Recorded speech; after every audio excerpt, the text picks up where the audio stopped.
tama nga ang chismis. It's not just the hype. Totoong masarap yung food. I didn't even know na kayo yung may-ari. Sobrang sarap. Oh, ayan, at least walang Oo, bias. walang bias. O, di ba? Isa lang pong word ang masasabi ko. Authentic.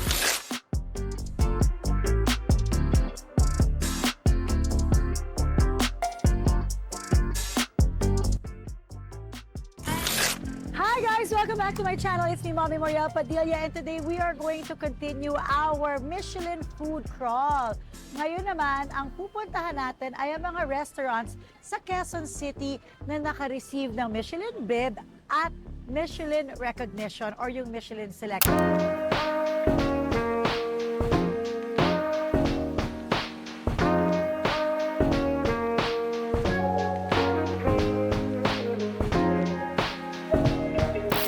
We are here at Fong Wei Wu. Taiwanese daw ang pagkain dito. Excited na excited ako. Tikman na natin. Let's go! O, di ba? Meron pa silang second floor. At mukhang punong-puno din. Maraming tao sa baba. Ito ang Fong Wei Wu. Ito ang authentic Taiwanese cuisine dito sa Quezon City. At nakapag-pre-order na tayo. Ito yung mga bestsellers nila na available. Kaya, ay, exciting!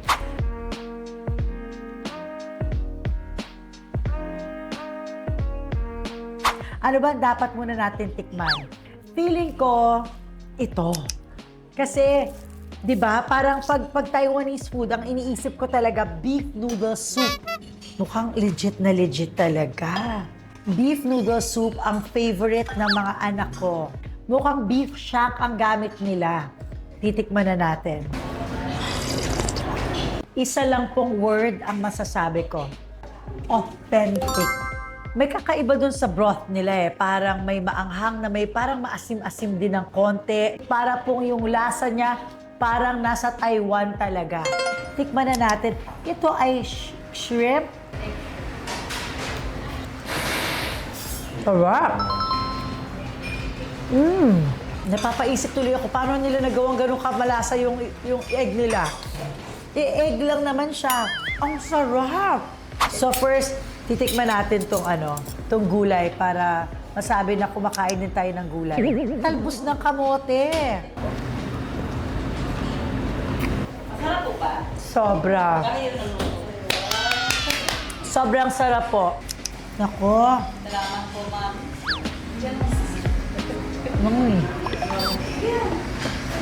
Crunchy, crunchy. Sobrang sarap nito. Okay. Try na natin ang kanilang... Ang galing na parang turo-turo style siya.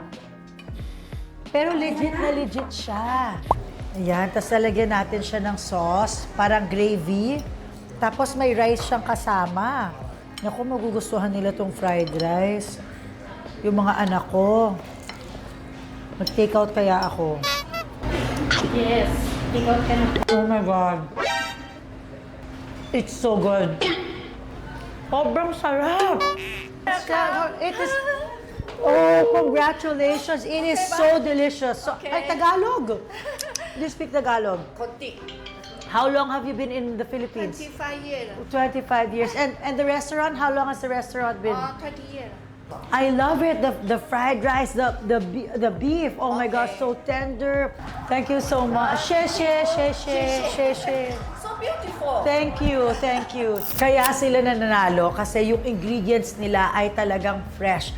Just like itong kamote tops na to, yung kamote leaves na to, ay fresh pa daw talaga. Walang preservatives, nothing. Galing pa sa Taiwan, the friend niya. Wow. 20 years. Ibig yung sabihin talaga, ano na sila? Established na talaga sila. Order ako for my kids nung fried rice. Oh, okay, I try. Thank you. How cheap. Get it, how cheap. Oh, thank you. Wow. Ang galing naman niya. Wow! She. Oh. Sandali, titikman ko din to kasi medyo napaso yung ano ko eh.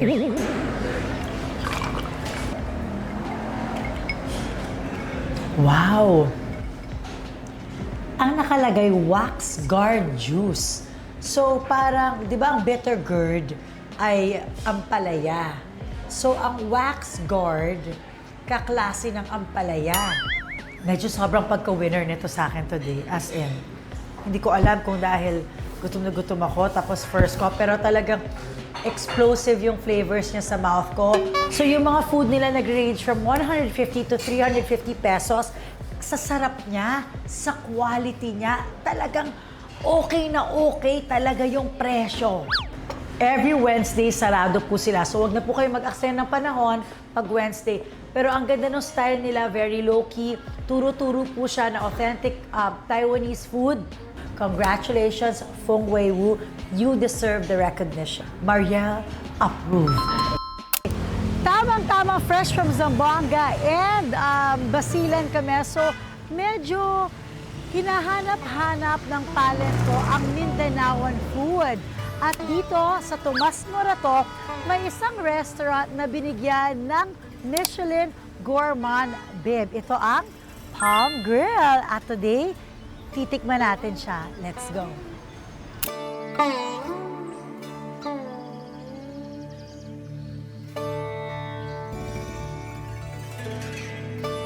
Marami silang mga write-ups at talagang rinirecognize sila. Yung architecture ng lugar talaga nagpipay tribute sa Mindanao. Hi! Hi po! Hi! Congratulations ha! So today, eto na. Isa sa pinaka-favorite ko doon ay yung sati. Yung chicken sati. Grilled siya na chicken. Tapos meron siyang sauce. Yung kanin niya malagkit na parang suman. Pero sobra niyang linamnam. Tikman na natin yung sati. So first, congratulations dahil meron din silang Michelin Bib Gourmand. So again, iba po yung Michelin Selected sa Michelin Bib Gourmand. Kumbaga, Michelin Selected, Michelin Bib Gourmand, Michelin Stars. Ayan na. Ayan yung sinasabi ko na kanin niya na malagkit, na parang suman.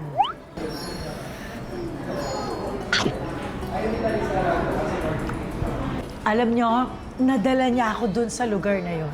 Naalala ko yung first time na natikman ko yung sati. Ang ano lang sa kanya, iba siya na yung chicken niya buong manok talaga. Sobra niyang sarap. Ito yung pianggang.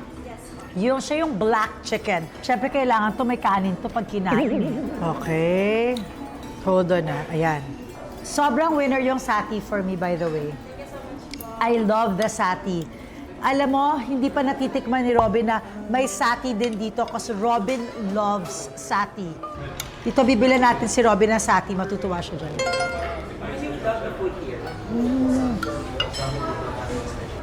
Legit na legit. Sobrang sarap. Ako, mauubos ko na siya.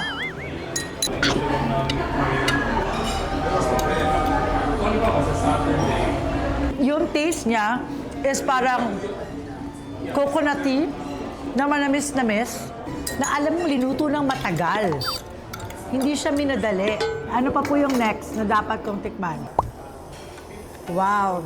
So ito mukhang linuto din siya sa coconut kasi meron din siya ng blackish color. Para siyang ethnic food. Ito mukhang interesting. Puso ng sagi. Mild spicy puso ng saging. Magandang balance siya dun sa platter. Hindi sila parehas ng lasa lahat. Magkakaiba sila. Ito naman po ay Chicken bella chan. ito naman.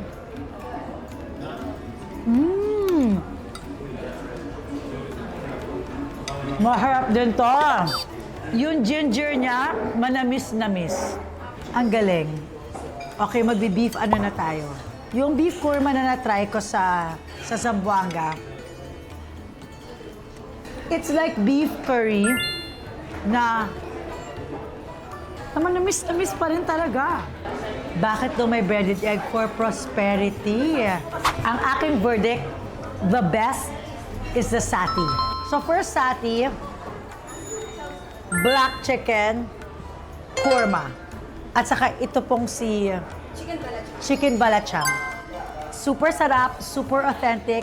I understand why binigyan sila ng Michelin Bib Gourmand because kasama na din doon yung presentation, yung quality ng ingredients tulad may galanggal, may turmeric, fresh na fresh lahat. And then, ando na rin yung service, very authentic, very legit, at recognized pa ng Michelin. Bakit ka may nameplate? Tawa ko dito. Bakit? Hindi ko alam. Kulang daw sila sa tao. Kaya ginawa Sa asawa mo ba to? Yeah, husband ko yung chef. Oh my God! Wow! Congratulations! I like the sati a lot.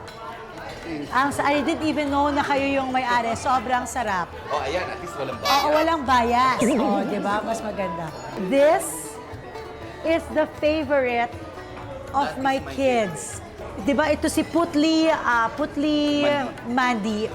Ang tawag namin sa kanya ay Purple Balls. Super favorite to ng anak ko. So kanina may sinasabi sila. Sabi ko, meron ba kayo nung purple na ball? Oh my gosh, it's so authentic. Pati po yung desserts nila, talagang authentic Mindanao. Na-excite na tuloy ako kung kagatin. Can we have this book? Yes. Oh, thank you so much. It's sold out, but since you're my friend... Oo nga, thank you. I want it because we are big fans talaga of Putli Mandy. We wanted to teach Yes, and to talk about the cuisine because dito sa Philippines, ang alam lang talaga ng marami, kare-kare sinigang adobo. Sabi namin, okay, siguro, mas natin. Time na para yes. Yung sinulat kong libro, sabi ko nga sa'yo, the first children's book on Tao's cuisine. Yung in-enumerate niya doon yung mga kinakain ng tao. So, sabi ko, sige, why don't we write a book about Putli Mandy? Kung paano siya naging Putli Mandy. Oh my gosh. I love because super namin itong favorite. And bagong tikim lang namin. Mainit na mainit pa siya. Iba talaga, no? Parang, oh my God. oh. It's so good. Sarap. Thank you. May sarili kang crew. Thank you. Oo, thank you. Congrats. Congrats sa inyo. Congrats sa Bib. Salamat. Congrats.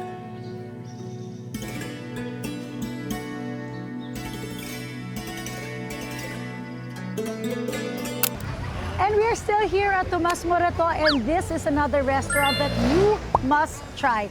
This is Tom Thai, at sila po ay na-award ng Michelin Bib. So, papunta na siya sa Star dahil balita ko, ito daw talaga sobrang sarap at talagang pinipilahan.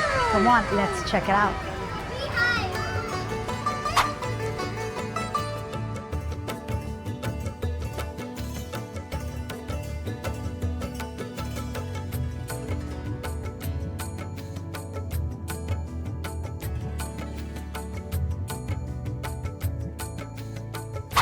So I love Thai food. There's so much flavor. Also like Philippines, diba? So much culture. And parang you can really identify with the flavors of Thai food. I'm first going to try the pomelo salad. Kasi feeling ko yung pomelo salad, ay may sigarilyas siya. So yun palang kakaiba. Never pa ako nakatry ng pomelo salad na may sigarilyas. Yung sigarilyas gives it that extra crunch. Super sarap ng pomelo salad, I swear. Let's try the chicken satay. It is so good. The chicken alone, even without the peanut sauce, has so much flavor. It's grilled to perfection. Something that I feel kids can also eat kasi hindi siya yung mas spicy. Tikman natin siya with the pineapple fried rice. I don't know why, pero parang I feel na masarap yung pineapple fried rice. Like when I'm in a Thai restaurant, I always order pineapple fried rice for some reason.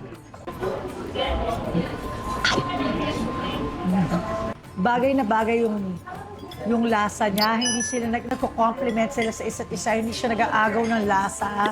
Siyempre, pag Thai food, kailangan talaga yung tom yum. Si tom yum, I love to take the tom yum with plain rice. Super ko yun favorite. Para kang nasa Bangkok sa sarap ng Tom Yum. Feeling ko kasi sa Tom Yum mo malalaman kung masarap yung Thai restaurant. They super nailed it.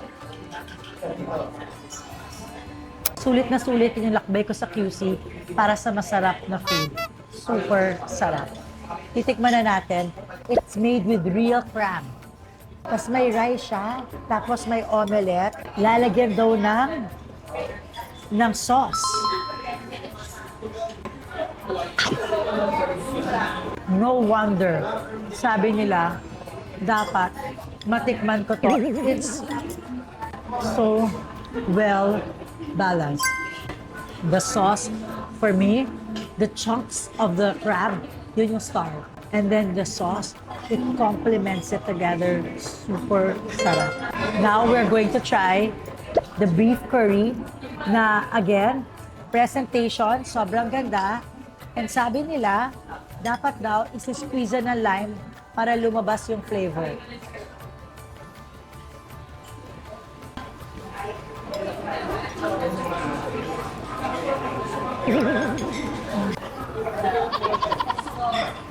Beef is perfectly cooked. Yung basil, yung anghang, tama lang po. Hindi siya yung normal natin na di ba pag beef curry parang sabay sa iba to. Sobrang sarap, sobrang talino ng pagkakagawa. Na-elevate talaga yung dish. Another classic, just like the Tom Yum, I feel, ito yung batayan.